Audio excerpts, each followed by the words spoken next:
여호와의 말씀이 두 번째로 요나에게 임하니라. 이르시되 일어나 저 큰 성읍 니느웨로 가서 내가 너에게 명한 바를 그들에게 선포하라 하신지라.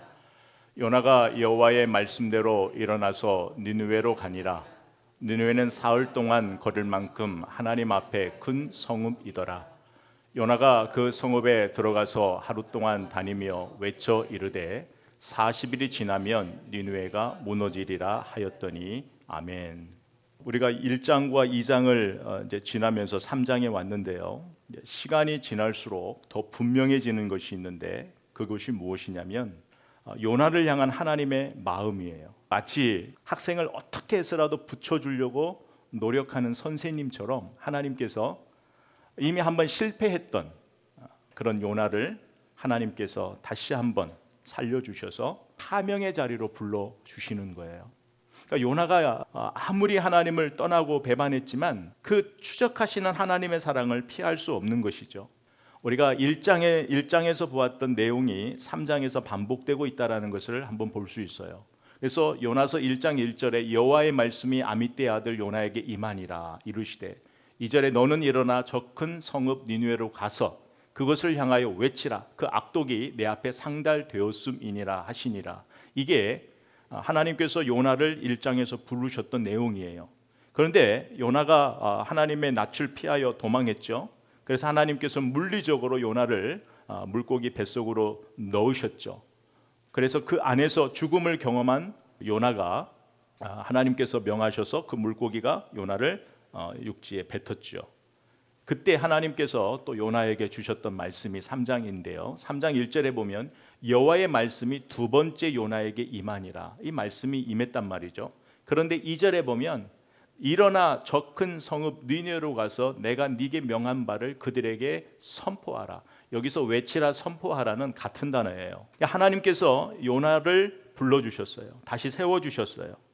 그런데 1장과 3장의 다른 점은 2장을 경험한 요나가 이제 다른 선택을 하죠. 1장과 다른 점은 1장에서는 요나의 반응이 요나가 여호와의 얼굴을 피하려고 일어나 다시스로 도망해 버리잖아요. 그죠? 근데 3장 3절에 보면 요나가 똑같아요. 1절 2절 똑같단 말이죠. 같은 사명을 받았는데 여호와의 말씀대로 일어나서 니느웨로 가니라. 뭐가 다르다고요? 여호와의 말씀대로 이제는 니느웨를 향하여 가게 되는 거죠. 그러면 요나가 이렇게 변화할 수 있는 바뀌었던 이유는 바로 2장에 있었기 때문에 가능했던 거예요. 우리가 그 이유를 지난주에 우리가 살펴보았죠. 여러분, 이 사회나 또 개인적으로 사람이 변화되는 데에는 결정적인 계기가 있어야 돼요. 우리가 코비드-19, 우리가 코로나19를 지나면서 이 코로나19가 우리의 사회부터 시작해서 우리 개인의 생활을 너무 많이 바꿔놓았죠. 살아가면서 미디어를 곁에 두지 않을 어르신들도 이제는 너무 익숙하게 미디어를 곁에 두고, 이제 요즘은 유튜브가 없으면 생활이 안 될 정도로 중독 수준에 많은 사람들이 가 있고, 또 우리의 일하는 환경도 많이 바꾸어 놓았죠. 재택 근무라는, 이게 막연했었는데 이제는 아예 우리 삶에 정착이 되어 버렸잖아요. 그런데 코로나19가 딱 생겼을 때에 많은 그 지침들이 우리에게 나왔단 말이죠. 사회적으로. 그 중에 하나가 뭐냐면 거리두기였어요. 이 거리두기를 발표했을 때에 많은 사람들이, 의학에 있는 사람들도 어떤 의문을 가졌냐면 과연 이게 지켜질 것인가? 이 거리두기가 과연 지켜질 것인가? 이 많은 의문을 가졌었는데 이 의문은 금방 풀렸어요. 이 의문, 사회적 거리두기를 했던, 우리가 지킬 수 있었던 것은 바이러스 때문이 아니에요. 그 바이러스가 가져온 결과 때문이에요. 이것이 뉴스에만 보는 것이 아니라 딴 세상의 이야기가 아니라 내가 직접 겪고 내가 직접 보았단 말이에요. 그 결과를 옆에서. 이 자리에도 뭐 한두 번 다 걸리신 분들이 아마 있을 거란 말이에요. 그 아픔, 그 고통, 그리고 그로 인하여 죽어가는 아픈 일이지만 이런 것들을 내가 직접 보고 겪게 되니까 나도 죽겠구나 라는 이 두려움, 이 공포, 이 생각이 우리의 삶을 완전히 바꾸어 놓았단 말이에요. 그렇다면 하나님 말씀 앞에서, 여호와의 얼굴 앞에서도 자기 고집을 꺾지 않았던 요나가 이렇게 하나님의 말씀대로 일어나서 니느웨로 가는 이 순종의 삶을 보였던 것은 무엇이 있었기 때문에 가능했어요? 지난 시간에 설교 말씀을 기억해 보세요. 2장이 없으면, 2장에서 죽었다가 살아난 경험이 없으면 절대로 3장은 오지 않아요. 그래서 3장의 시작은 2장의 죽음을 지나서 하나님의 은혜로 내가 새 삶을 살게 되었다라는 것을 보지 않으면, 알지 않으면, 깨닫게 되지 않으면 절대로 올 수 없는 거예요. 여러분, 2절까지만 보면 이제는 너무나 완벽하단 말이에요. 이제는 요나는 하나님의 말씀을 지키는 정말 신실한 선지자, 완전히 새롭게 된 사람, 하나님의 말씀에 순종하는 사람, 이제는 앞으로는 어떤 문제도 없이 하나님이 주시는 사명을 가장 완벽하게 이루어낼 해피엔딩의 결과를 우리는 다 생각할 수 있어요. 그런데 요나가 보인 이제 4절부터 4장의 내용을 보면 이제는 우리는 의심이 가기 시작하는 거예요. 몇 가지 질문이 되기를 시작하는 거예요. 그 중에서 한 2가지 정도로 우리가 생각해 보면, 하나는 뭐냐면 요나가 진심으로 이 장에서 회개했을까? 회개했을까? 그렇다면 진심으로 회개했다면 이제 오늘 보는 4절부터의 요나의 모습을 우리가 이해할 수 없는 거죠. 또 하나는 요나가 그 순간 그 죽음만을 묘면하기 위해서 기도했다면, 그렇다면 또 하나 의문이 있죠. 그러면 요나가 바다에 던져지기 전에 살려달라고 기도해야 되는데 그 기도 안 했거든요. 물고기 뱃속에서도 하나님 살려주세요, 나에게 한 번만 기회를 주면 내가 순종할게요, 이제 말씀대로 살게요, 그런 기도 없거든요. 그렇다면 요나가 이 2장에서 드렸던 그 기도는 어떤 기도였을까? 요나가 2장에서 드렸던 기도와 3장 3절까지는 이해가 되겠는데 이제 4절부터 보이는 요나의 행동을 보면 전혀 이해가 되지 않는단 말이에요. 저도 그렇고 여러분도 그렇고. 저도 이 부분을 가지고 질문해 봤지만 이 질문이 의심이 들기 전에, 의심의 문을 통과하기 전에 금방 풀린 거예요. 제가 매번 요나서를 설교할 때마다 그 요나를 보면서 누구를 본다고요? 저를 본다고 그랬잖아요. 요나를 딱 봤는데, 요나를 보고 싶어서 봤는데 거울에 비친 것은 요나가 아니라 저의 모습이라는 거예요. 그러니까 요나가 왜 그렇게 행동하느냐? 요나가 진실로 기도했다면, 회개했다면, 하나님께 돌아갔다면, 하나님께 순종의 삶을 드리기로 결단했다면 왜 그런 삶을 살아갈 수밖에 없는지 의심할 수가 없는 게 뭐냐면 우리가 그런 삶을 살아가고 있으니까. 그러니까 이 모습은 요나가 보이는 것이 아니라 우리가 보여야 되는 거예요. 그래야 이 말씀이 풀리기를 시작하는 거예요. 2장이 없이는 3장이 오지 않은 거예요. 여호와의 말씀, 2장 10절에 여호와의 말씀이 물고기에게 임했죠. 명령했죠. 그래서 물고기가 요나를 밖으로 뱉어버렸단 말이에요. 우리가 2장의 요나의 기도를 보면 요나가 하나님, 내가 어떠한 하나님 앞에 죄를 지었습니다 라는 구체적으로 자신의 죄를 고백하는 모습이 나오지 않지만 여호와의 말씀대로 일어나 니느웨로 갔다라는 것은 요나에게 어떤, 그가 진심이든 아니면 그 반심이든 간에 1장에서의 자기의 선택에 돌이킴이 있었다라는 거예요. 1장에 내 선택이 잘못됐다라는 것을 2장을 통하여 알게 되었단 말이에요. 그게 물리적이 됐든 진심이 됐든지 간에. 그래서 우리는 이 요나의 모습과 이제 니느웨 백성이 그 회개하는 모습을 바라보면서 하나님께 돌아가는 회개의 진정한 목적이 뭐냔 말이죠. 저나 여러분이나 신앙생활하면서 얼마나 회개 기도 많이 했어요. 대부분의 우리의 기도는 회개 기도로부터 시작해야 된다고 우리는 배워왔잖아요. 그런데도 계속 우리는 그 기도를 반복하고 있어요. 그렇다면 이 회개의 목적이 뭐냐는 거죠. 하나님이 원하시는 그 회개의 목적이 뭐냐? 그러면서 이제 우리는 회개의 과정을 보면서 우리가 이 부분을 이제 좀 배워보려고 합니다. 하나님께서 우리에게 원하시는 그 회개의 시작은 어디서부터 시작하냐면 나의 존재를 아는 것에서부터 시작하는 거예요. 요나가 물고기 뱃속에서 비로소 자신이 누구인지를 알게 됐잖아요. 거기서 무엇을 고백하죠? 여호와의 도움 없이는 내 인생의 구원은 없다. 이게 물고기 뱃속에서 요나가 배웠던 신앙이란 말이에요. 그래서 성경에 나오는 수많은 사람들의 회개를 여러분들 한번 찾아보면은요, 다 성경에 나오는 그 사람들의 회개의 시작은 나 자신을 보는 거예요. 다윗이 시편 51편에 하나님 앞에 회개할 때에 그가 어떻게 시작하냐면 내가 주 앞에서 악을 행했다라는 거예요. 이사야는 하나님의 거룩하심 앞에서 나는 하나님 부정한 사람입니다 라고 고백하는 거예요. 베드로는 예수님을 만나고 주님 나는 죄인입니다, 나를 떠나소서. 모든 사람이 우리 주님을 만나서 첫 번째 고백하는 게 뭐냐면 나 자신을 보는 거예요. 그래서 우리가 하나님을 믿는다라는 것, 그리스도인이 되었다라는 것은 어디서부터 시작하냐면 내가 누구인지를 정확하게 아는 것이에요. 그래서 저와 여러분이 누구에게 내가 누굽니다, 내가 예수 그리스도를 만나서 하나님을 믿어서 예수 그리스도인이 되었다라는 것을 그 누구에게 자신 있게 설명은 못하더라도 여러분 자신에게 여러분이 누구인지를 설명할 수는 있어야 되는 거예요. 여러분이 정확하게 하나님에게 누구인지를 설명할 수 있어야 되는 거예요. 여러분, 신앙생활이라는 것은 끊임없이 내가 누구인지를 배우는 거예요.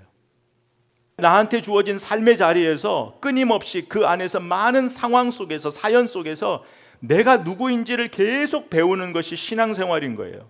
그러니까 내가 누구인지를 알면 알수록 하나님 앞에서는 겸손을 배우게 되고, 내가 누구인가를 알면 알수록 다른 상대방에게는 넉넉함을 보일 수 있는 거예요. 근데 여기서 넉넉함은 다른 것이 아니에요. 상대방을 품을 수 있는 마음의 여유를 말하는 거예요. 여러분, 이것은요 신앙의 열심으로 배우는 것이 아니에요. 바리새인처럼 무엇을 지켰다고 해서 배우는 것이 아니라 이것은 하나님 앞에서 나를 알 때 배우게 되는 거예요. 사람들은요, 저를 포함해서요, 자기가 잘하고 있는 것에 대해서는 굉장히 엄격한 잣대로 상대방을 바라봐요. 반면에 내가 연약해요, 나에게 이것이 약점이에요. 그러면 이 부분은 굉장히 나에게, 또 나와 같은 성향을 가진 사람에게 굉장히 이해의 폭을 가지고 상대방을 바라보는 거거든요. 근데 우리 주님은요, 우리가 가지고 있는 그 엄격한 잣대를 자꾸 무너뜨리는 거예요. 그러니까 이 부분이, 나의 이 엄격한 잣대가 언제 무너지냐면, 성경에 보면은요, 성경에 많이 등장하는 사람들 보면 그들이 승승장구하는 데에서 하나님을 알게 되는 것이 없었어요. 성경에 나오는 모든 사람들은요, 많은 실패와 넘어짐 속에서 유익을 배운다고요. 그러니까 성경의 목적은 우리가 하나님을 아는 것이에요. 그래서 하나님은요, 우리가 하나님만 알 수만 있다면 우리의 실패, 또 우리의 그 고집이 하나님 앞에서 꺾이는, 그 항복하는, 또 우리의 고난을 통해서 하나님을 의지하는 법을 우리가 배우게 된다는 거죠. 2장이 없으면 이 3장의 고백으로 갈 수가 없는 거예요. 변화가 올 수 없는 거예요. 그래서 우리가 하나님을 믿는다라는 것, 우리가 그리스도인이 되었다라는 것은, 우리가 이렇게 흔한 말로 다시 태어났다 그러죠. 다시 태어났던 것은요, 같은 것을 보아도 같은 것을 들어도 다르다라는 거예요. 같은 하루지만 그 안에서 삶의 의미가 다르다라는 거예요. 요나에게 2장 물고기 뱃속에 죽음의 시간이 있었기 때문에 같은 말씀을 들어도 하나님 앞에 말씀대로 1장과 다른 선택과 다른 반응이 나오는 거예요. 2장이 없었다면 도저히 요나는 요나의 고집을 꺾지 않았을 거죠. 그래서 우리가 이게 왜 중요하냐면, 바울이 뭐라고 고백을 하냐면, 로마서 6장 11절에 보면 이와 같이 너희도 너희 자신을 죄에 대하여는 죽은 자요 그리스도 예수 안에서 하나님께 대하여 살아있는 자로 여길지어다.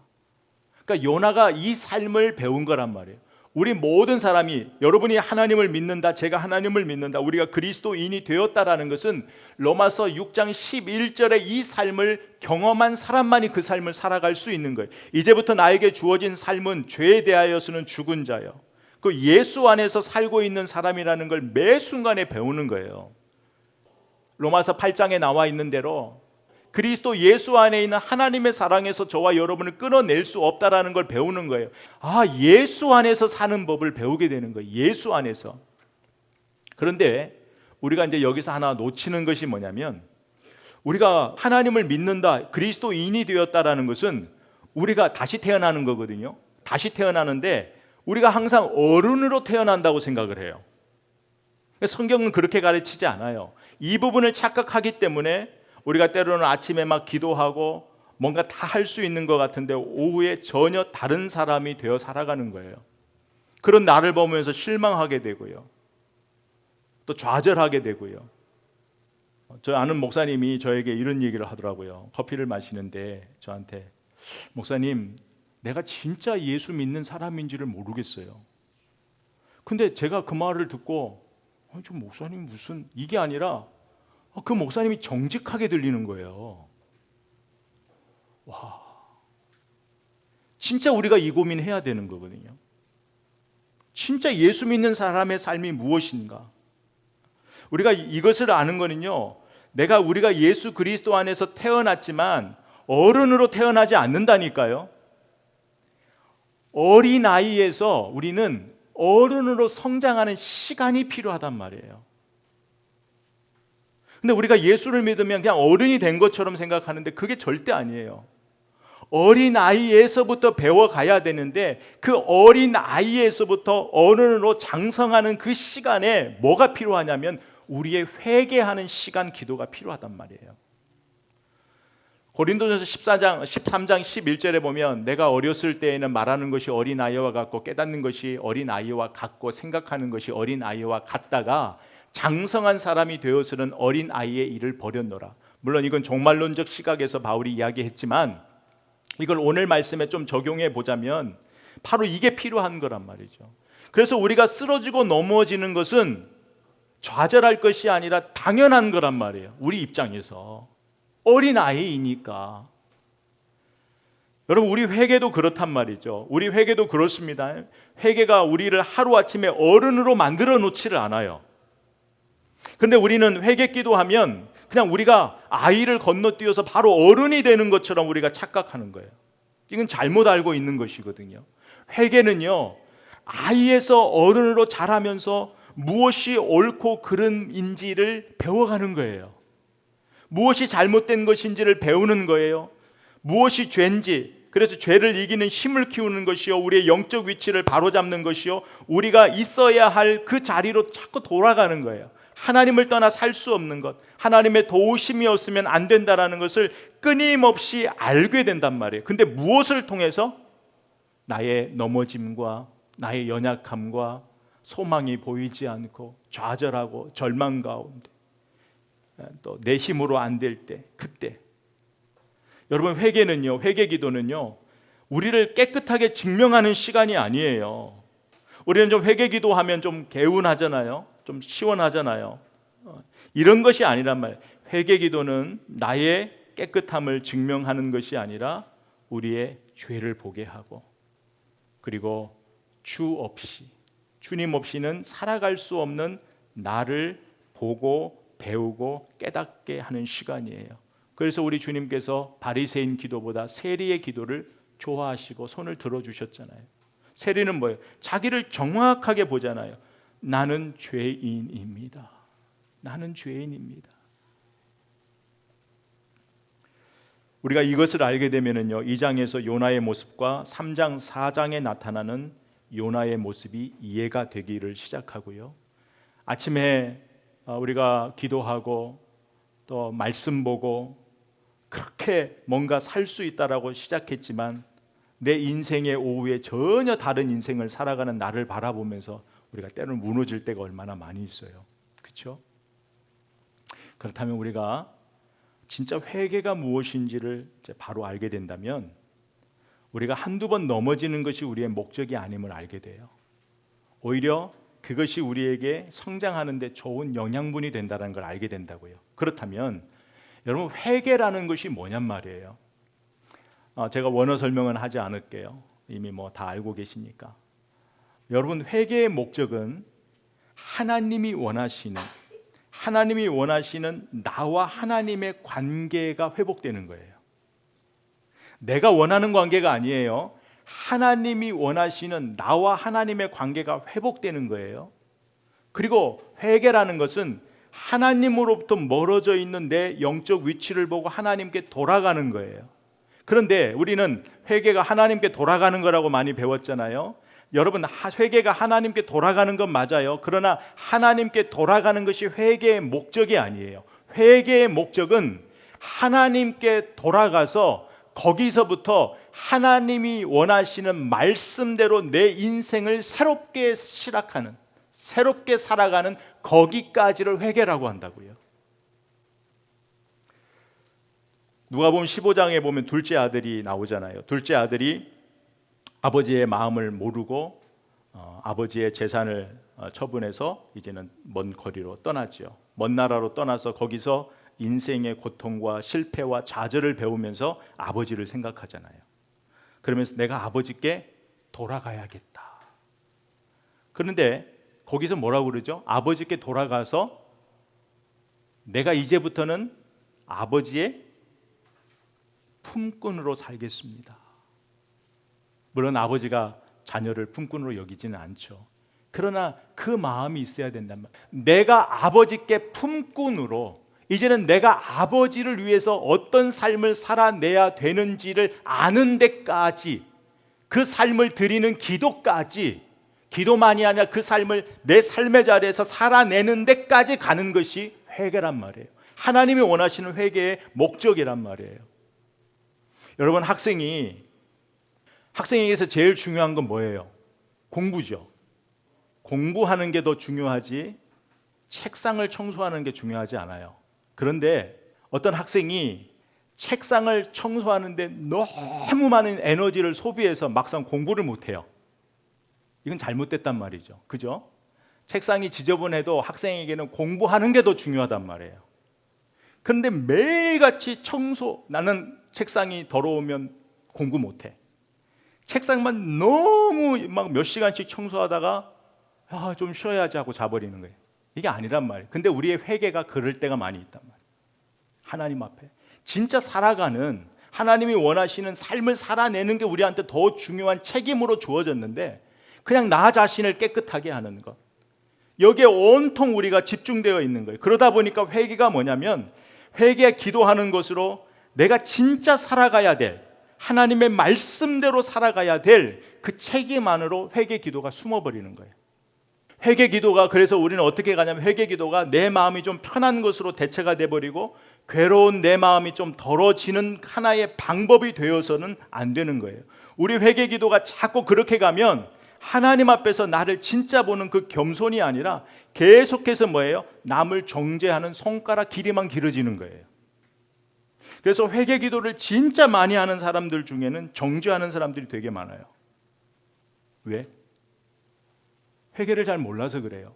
하나님이 원하시는 회개는 저와 여러분이 깨끗해지는 게 아니에요. 그게 목적이 아니에요. 저와 여러분이 예수 그리스도로 인해서 이미 깨끗해졌어요. 물론 회개 기도해야죠. 잘못을 고백해야죠. 그러나 하나님의 목적은 그거보다 더 중요한 것은, 진짜 네가 회개했다면 회개에 합당한 삶을 살아내는데 여기에 하나님의 포커스가 더 많이 있다니까요. 무게가 더 많이 있단 말이죠. 그러니까 우리는 삶이 너무 힘드니까 기도로 우리의 삶을, 우리의 신앙을, 하나님과의 관계를 대체할 때가 많은 거죠. 여러분, 요나가 이것을 놓친 거예요. 요나를 보십시오. 말씀대로 일어나 갔어요. 근데 3절과 4절 잘 좋아요. 그런데 이제 말씀해 보면, 요나가 여호와의 말씀대로 일어나 니느웨로 갔습니다. 3절에 니느웨는 사흘 동안 걸을 만큼 하나님 앞에 큰 성읍이었더라. 근데 요나가 4절에 요나가 그 성읍에 들어가서 얼마요? 하루 동안 다니면서 외쳐 이르되 40일이 지나면 니느웨가 무너지리라 하였더니.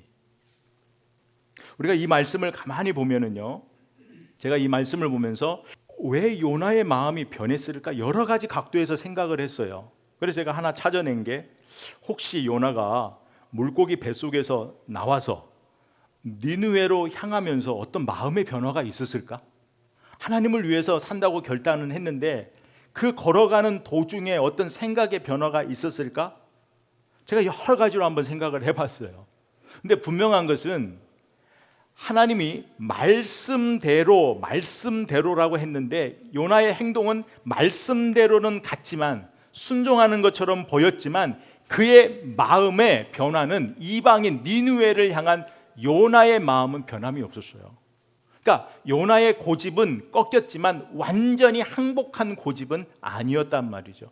여러분, 마음의 변화가 없이는, 육체의 변화는 언젠가는 반드시 문제로 드러나요. 그게 사장이에요. 우리가 앞으로 볼 사장에 보면 생각지도 못한 문제들이 빵빵 터지거든요. 바로 이 요나의 마음 때문에 그래요.